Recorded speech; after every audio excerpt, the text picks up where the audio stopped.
نواب شاہ سے نمائندہ خصوصی فخر نیوز محمد اعظم بھٹی کی رپورٹ۔ عربیہ جامعہ رکن الاسلام مدرسہ کی انتظامیہ نے زیر تعلیم بچوں کو عید کے کپڑے اور جوتے بچوں میں تقسیم کر دیے۔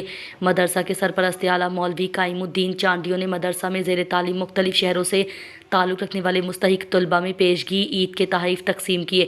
مولوی قائم الدین چانڈیو نے یونین کونسل خیر شاہ کے چیئرمین اعجاز حسین زرداری، قاری ساجد اویسی، مولانا نثار احمد پاہور، صحافی اکرم چانڈیو، رمضان بھٹی، محمد اعظم بھٹی کی موجودگی میں مدرسہ میں زیر تعلیم بچوں میں عید کے کپڑے جوتے تقسیم کیے۔